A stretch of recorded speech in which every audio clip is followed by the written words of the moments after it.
광고 말씀부터 드릴게요. 오늘 예배를 우리 짧게 하려고 그래요. 그리고 그 다음 시간에 이어서 다니엘 기도에 들어가려고 그러니까 여러분들 조금만 더 앉아서 같이 이제 찬양도 하시고 또 기도도 하시고 또 간증도 듣고 말씀도 듣는 시간 이렇게 되시기를 바랍니다. 그리고 우리 유치부 사역자 그 행정도 하셔야 되실 분, 우리 부교육자 한 분 더 모셔야 되는데 그분 모실 수 있도록 여러분 기도를 좀 더 많이 해 주시기를 바랍니다. 잠시 기도하겠습니다. 아버지 하나님, 이 시간도 에베소서를 펼쳤습니다. 이 말씀 속에 담아주신 진리를 우리 모두에게 열어 펼쳐보여 주시옵소서. 그래서 저희들이 말씀을 듣고 정말 하나님이 우리를 얼마나 사랑하시는지, 하나님의 계획이 무엇인지, 그리고 지금 하나님이 어떻게 우리와 함께하고 계신지를 깨달아 알고 기쁨과 감사와 은혜 속에서 찬송하는 사람들이 될 수 있게 하여 주시옵소서. 예수님 이름으로 기도하옵나이다. 아멘.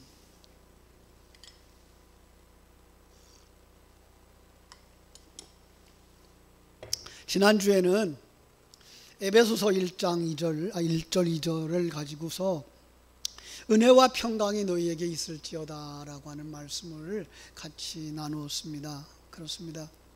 정말 에베소서의 메시지는 이 은혜와 평강을, 풍성한 은혜와 평강을 누리는 자들, 그래서 그 속에 소명의식이 가져야 된다. 하나님이 택하시고 하나님이 부르셨다고 하는 분명한 소명의식.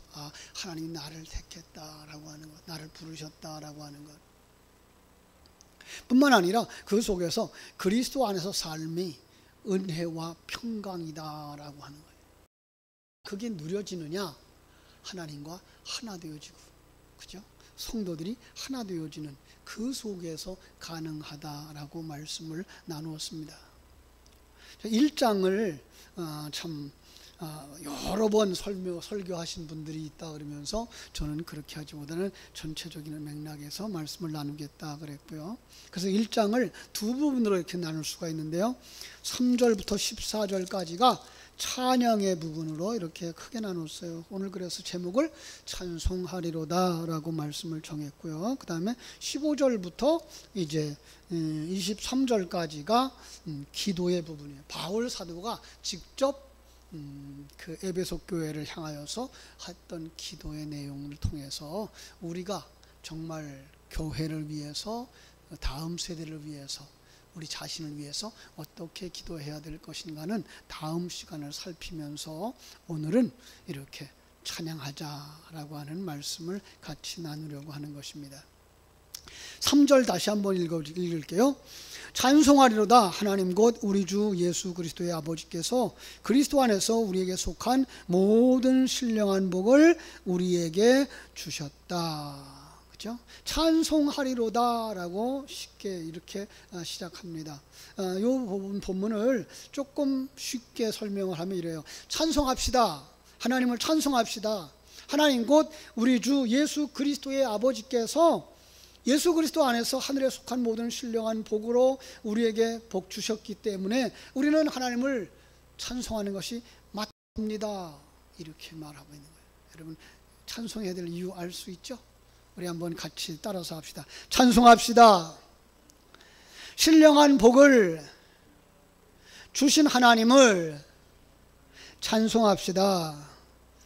이것은 복받은 사람들의 마땅한 하나님에 대한 예의라고 생각을 합니다.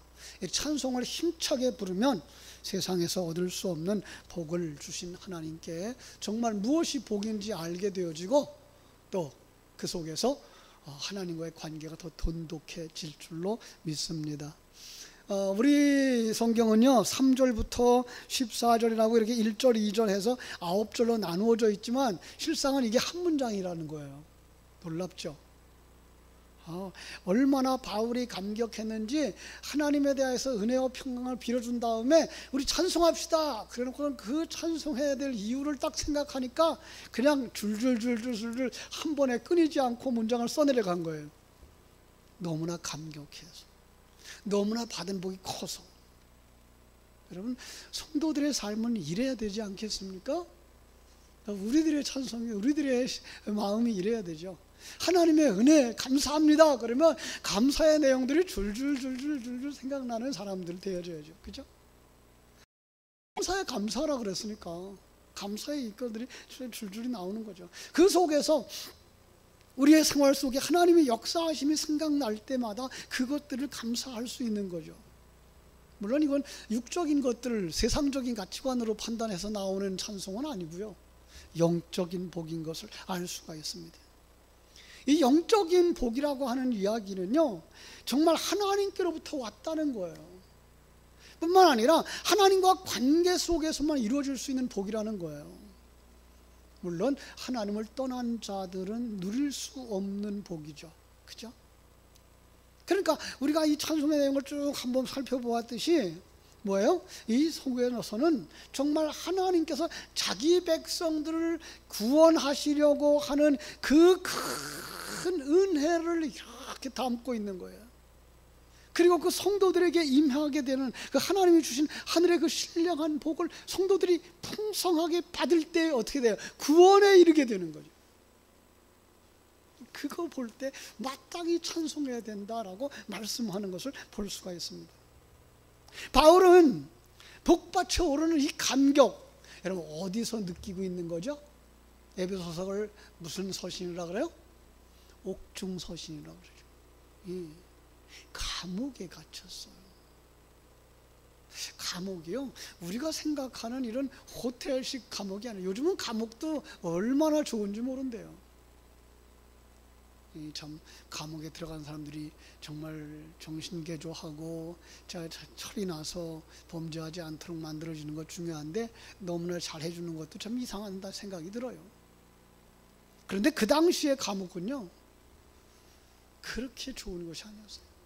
그냥 맨 땅에다가, 심한 곳은 바닷가에다가 감옥을 해놔가지고 바닷물이 들으면 사람 물이 차올라온다는 거예요.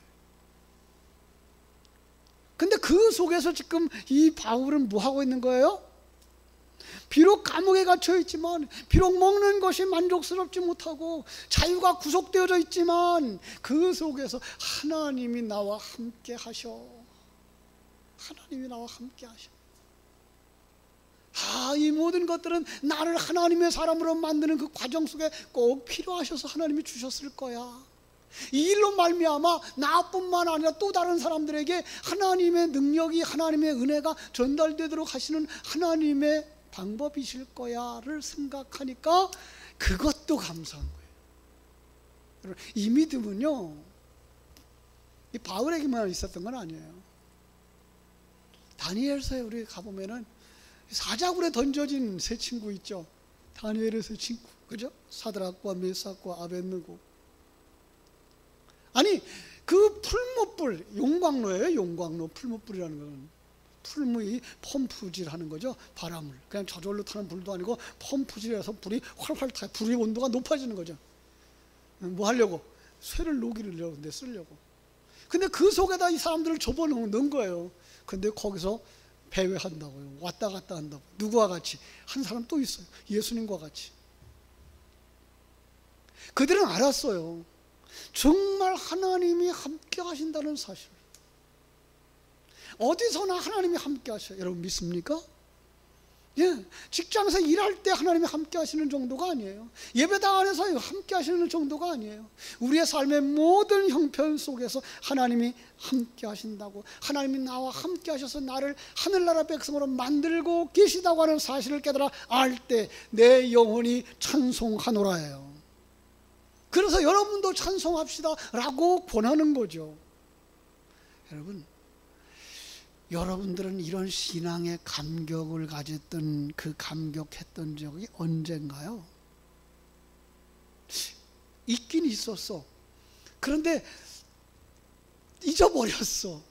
왜? 너무나 오랜 세월 다른 생각들에 복잡하고 갈등 관계를 그냥 갈등으로만 보고, 고통을 고통으로만 보니까 이게 하나님이 함께 하시며 하나님이 나와 함께 하시고 일하시고 합력하여 선을 이룰 수 있다는 생각을 까맣게 잃어버린 거예요.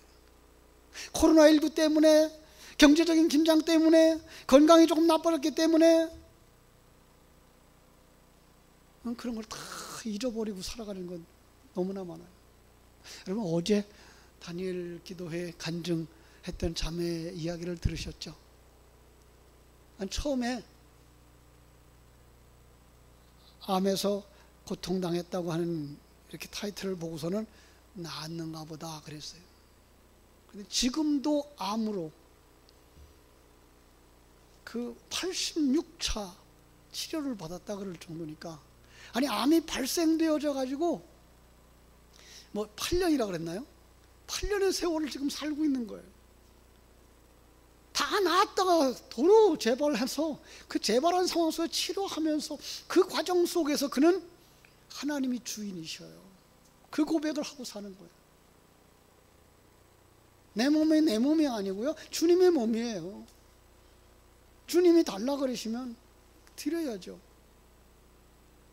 그는 그래서 매일 매 순간 하나님이 함께 하심을 경험하고 하나님이 일하시는 모습을 보면서 감격해서 증인의 역할을 하며 살더라고요. 그렇게 암으로 고통당하고 일어날 기운조차 없는 그럴 때도 있는데 불구하고 그는 복음을 전하는 일에 삶을 드리고 있더라고요. 너무나 놀라웠어요. 그죠? 그런데 정말 하나님의 사람, 하나님의 생명을 가진 사람, 하나님이 주인인 것을 믿고 자기가 청직이라는 것을 믿는 사람, 이 모든 것을 합력하여 선을 이루시며 이 세상 어떤 것도 하나님의 허락이 없이는 이루어지지 아니하며 하나님의 계획 속에서 하나님의 손길 안에서 이루어져 가고 있다는 사실을 알 때 좋은 일만 감사할 수 있는 게 아니고 어려움 속에서도 감사할 수 있다고 하는 걸 어제 그 자매님을 통해서 우리는 분명하게 깨달아 알았고, 성경이 그것이 바로 성도들의 삶이다 라고 말씀하고 있는 거죠. 그래서 그 사람은, 그죠? 오늘 바울 사도처럼 고난 중에도 어떻게 하겠어요? 평강을 누리고 하나님을 찬양하고 하나님께 영광을 드러냈던 것입니다. 예? 여러분, 다니엘서에 나왔던 그 세 친구가 자기들을 잡아다가 옥에 가두기 전에 우상 앞에 절하라고, 우상 앞에 절하기만 하면 용서해 주겠다고 말할 때에 뭐라고 했는지 아시죠? 한마디로 말하면 그리 아니하실지라도, 그죠? 어떻게 하는데 하나님이 우리를 건져낼 것입니다. 어디서? 풀무불 속에서도 건져낼 것이고 왕의 손에서도 건져낼 겁니다. 그리 아니하실지라도 우리는 왕의 신들을 섬기지도 아니하고 왕이 세운 금신상에게 절하지도 아니할 줄을 아옵소서. 다니엘서 3장 17절 18절 말씀입니다. 위대한 그 한 사람만 그럴까요? 아니요. 역사 속에 믿음을 가진 모든 성도들의 삶이 바로 그거였더라고요. 오늘 이 시대에 우리에게 요구하시는 것이 바로 그거예요. 그렇죠? 그는 어디에서든지 하나님에 대한 확신을 가졌어요. 하나님의 임마누엘 하나님을 누리는 사람이었어요. 이게 어디에서부터 옵니까? 예, 은혜죠. 그런데 그 은혜가 어디서 일어나는가 하면은 진리의 말씀을 되새김질 함으로써. 어제 그 자매가 믿어지지 않는 하나님의 존재를 어떻게 발견했다고요? 성경을 펼치고 성경 속에서 말씀을 읽고 소화하면서, 예, 되새김질 하면서 거기에 뭐가 일어나요? 성령의 역사가 일어나는 거예요. 오늘 본문이 그걸 증명하고 있는 거예요. 자, 이제 한번 펜을 꺼내서 한번 손을 거보십시다. 3절부터인데요. 4절부터 6절까지는요, 성부 하나님이 베푸신 복이에요. 4절부터 6절. 창세전 계획이죠. 4절부터 6절. 자, 7절부터 12절까지는요, 성자 하나님이 베푸신 복이에요. 7절부터 12절까지 성자 하나님이 베푸신 복이에요. 그 그리고 13절, 14절이 성령 하나님이 베푸신 복이에요. 예. 하나님이 큰 계획을 세우셨어요. 그 계획이 우리에게 이루어지도록 예수님께서 이 땅에 오셔서 십자가에서 죽으시고, 예수 안에서 우리가 십자가를 지고 주를 쫓아가게 하며, 예수 안에서 부활에 이르게 하시고, 그런데 그것이 내 것이 되어지도록, 실제로 내 것이 되어지도록 역사하시는 분은 성령님이라는 거예요. 그러니까 지식으로 알고 있는 것만 가지고는 안 된다는 거죠. 그게 뭐예요? 우리 속에 생명이 되어져야 된다는 거죠. 그렇습니다. 자, 한번 생각해 보겠어요. 짧게 생각할게요. 4절, 곧 창세전에 그리스도 안에서 우리를 택하사 우리로 사랑 안에서 그 앞에서 거룩하고 흠이 없게 하려 하셨다. 창세전 계획, 영적 세계에서의 하나님의 계획. 이 파고 들어가면 사실 엄청나죠. 하나님의 계획, 창세전 계획, 에덴 동산 이전에 하나님이 특상회의를 했던 삼위일체, 그죠? 하나님의 회의, 그 속에서의 계획, 그 계획 속에는 뭐가 들어가 있어요? 우리 인류의 구원, 천국의 완성, 그게 다 들어가 있어요. 그걸 다 얘기를 할 수가 없는데 오늘 간단하게 정리를 해보겠습니다. 자, 이 시간과 공간 세계를 이렇게 백지처럼 하나 만들어 놓고요, 우리가 살고 있는 이 공간을 이 영적 세계라고 말한다면, 이 영적 세계 시작과 끝, 여기서 시작과 끝이에요.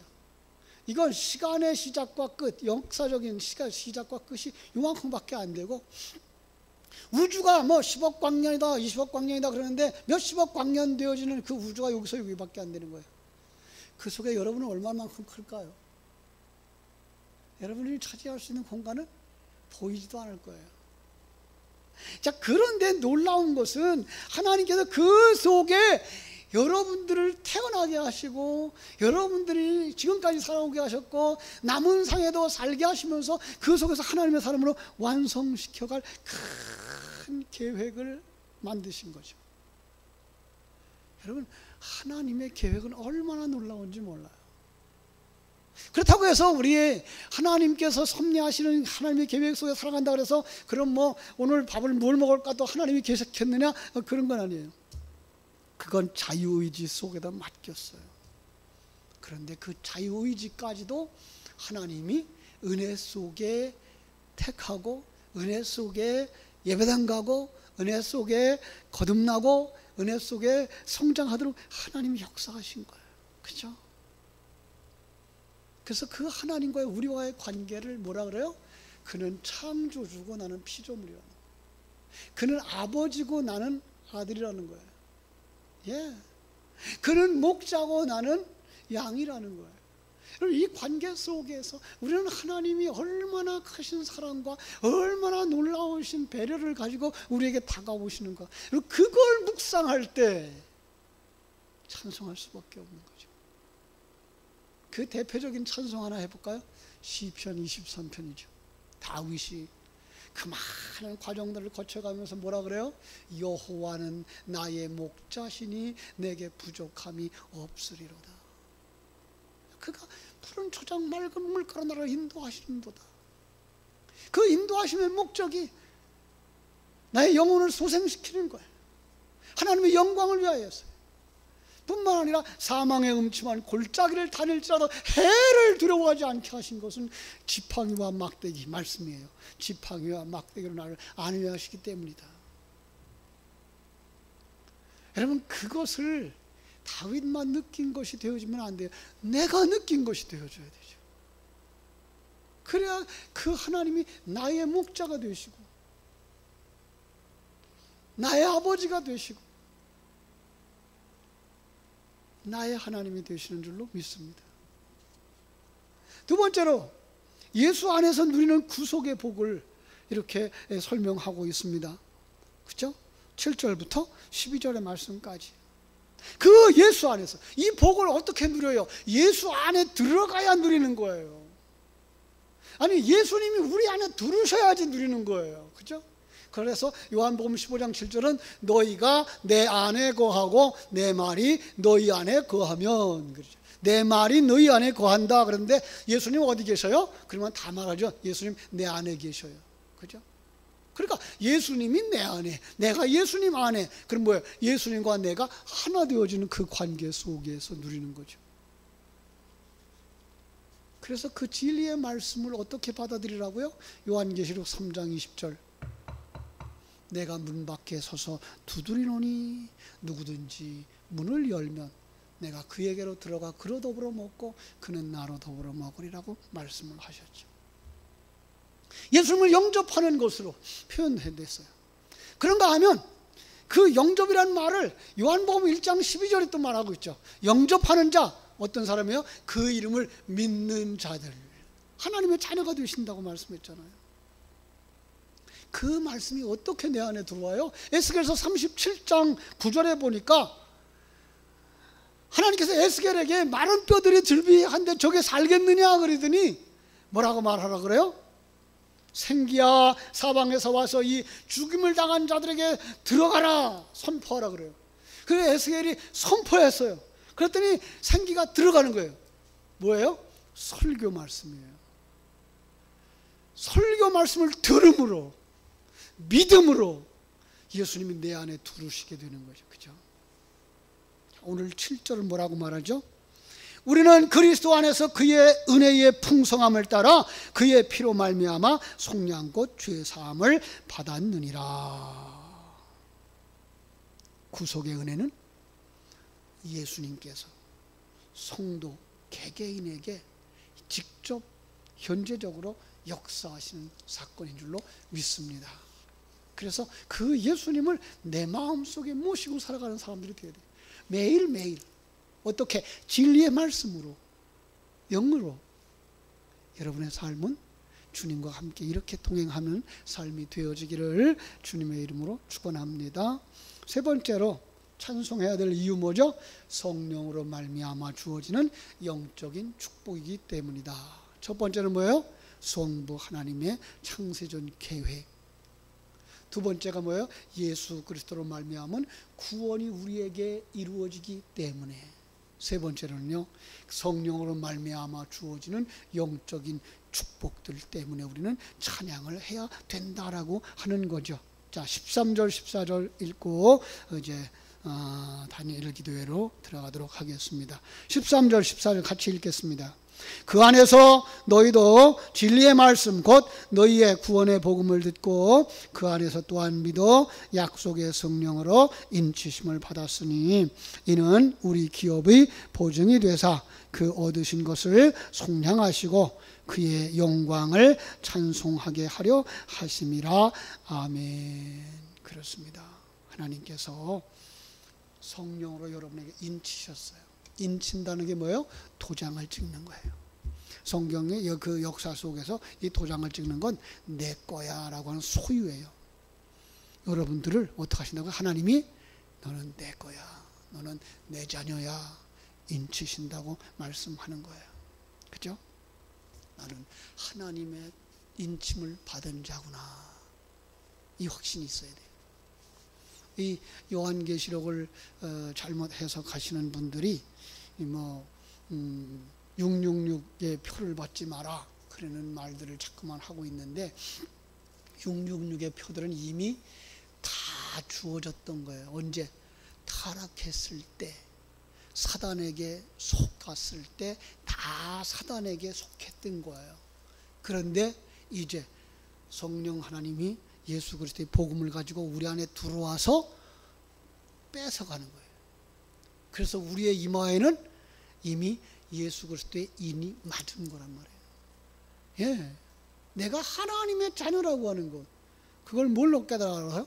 진리의 말씀을 되새김질할 때 성령의 역사하심으로 말미암아서요. 여러분, 복음서에서 이런 말씀이 있죠. 좋은 나무에 좋은 열매가 맺는다고. 어떤 나무냐에 따라서 어떤 열매가 맺는다고. 여러분 속에 성령의 열매가 맺히려면 어떻게 돼요? 여러분 속에 성령의 씨앗이 있어야 돼요. 좋은 나무 예수에게 붙어 있어야 되는 거죠. 그래서 성령의 열매가 맺혀지는 건 자연스러운 거예요. 예. 그러니까 진리의 말씀을 되새김질 하지 않기 때문에 세상으로 흘러가고 성령의 인도함을 받지 않기 때문에 성령의 열매를 맺지 못하는 거지. 하나님은 우리에게 다 허락하셨어요. 우리를 하나님의 계획 속에서, 그리고 예수 그리스도의 구속 안에서, 그리고 이제는 성령으로 바로 여러분의 삶 속에서 열매 꽃이 피고 열매 맺게 해 주시는 줄로 믿습니다. 주께서 주시는 그 은혜 오늘도 확인하시고 입을 열어 찬송하시고 하나님께 영광 돌리는 여러분들 되시기를 주님의 이름으로 축원합니다. 기도하겠습니다. 아버지 하나님 감사합니다. 오늘도 삼위 하나님이 우리를 향하여서 행하신 그 일이 너무나도 놀랍고 커서 이 시간에 정말 감사하고 찬송했던 이 바울의 찬송을 다시 한번 우리의 찬송 되어지기를 아버지의 이름 묵상했습니다. 성부 하나님이 우리를 향하신 큰 계획, 성자 예수 그리스도 안에서 우리에게 주어진 구원의 복, 그리고 성령님의 은혜로 말미암아 주어지는 영적인 축복들을 날마다 매 순간마다 모든 삶의 정황 속에서 점검하고 확인하고 입을 열어 하나님을 찬송하는 하나님의 사람들이 다 되게 하여 주시옵소서. 정말 알지 못한다면 정말 더 깊은 은혜의 자리로 들어가기를 소원하고 예배 속에, 기도회 속에, 말씀 속에 깊이 들어가 하나님의 세계를 경험할 수 있는 복된 성도들 되게 하여 주시옵소서. 예수님의 이름으로 기도하옵나이다. 아멘.